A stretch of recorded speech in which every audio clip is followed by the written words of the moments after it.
I'm Corvin Hase Lord Hayes, Garth von Corv, and this is The Legend of PaveCat and Charles, as recorded in the Moonlight Scrolls of the 13th Kitchen. Yeah. In a far-off village where the clocks ran slightly crooked and the spoons sometimes whispered rumors to the forks, there lived a quiet man named Charles. He was an archivist of forgotten sounds and a connoisseur of things no one remembered why they loved. He drank his tea too hot and wore socks that didn't match on purpose. Charles lived alone until one morning a creature appeared on his windowsill. It was not delivered. It was not born. It simply was.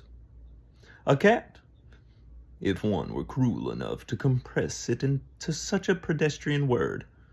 His fur shimmered like spilled ink and powdered stars.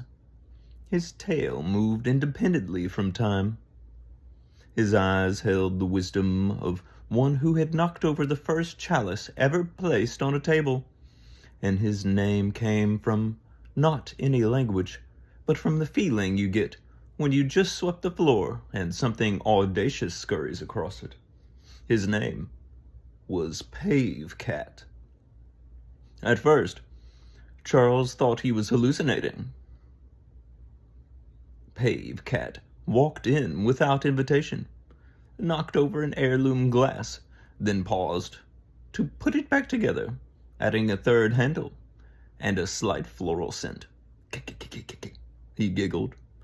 Not like a cat, not like a child, but like a sacred imp who had read too many philosophy books and understood them all too well.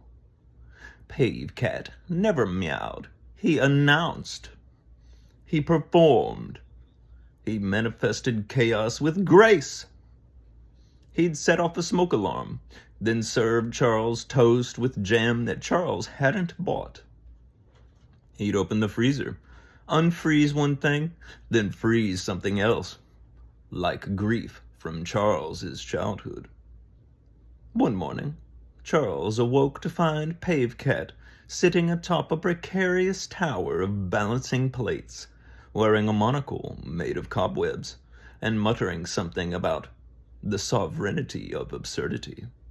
And yet, when Charles wept quietly after a memory returned too soon, it was PaveCat who laid across his chest, purring with the resonance of a temple bell. When loneliness crept in through the cracks of the walls, it was PaveCat who knocked over the hourglass and erased time for the night. Soon, stories spread.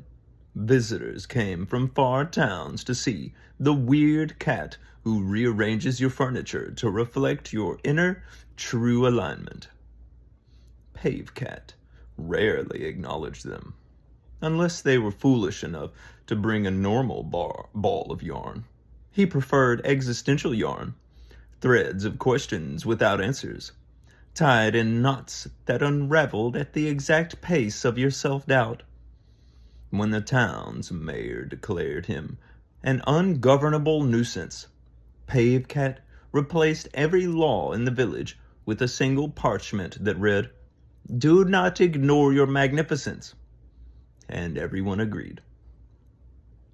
Charles never questioned where PaveCat came from.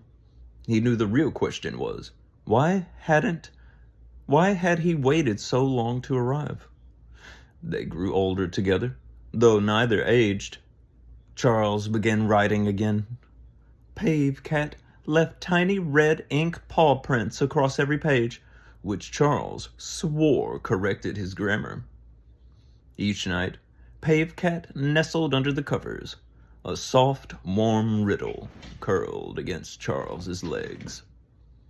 It is said that if you were very still and very honest with yourself, and slightly foolish in the noblest way, you may wake to find your vase moved, your playlist renamed to Divine Mischief, and a fur-lined truth purring somewhere deep in your heart.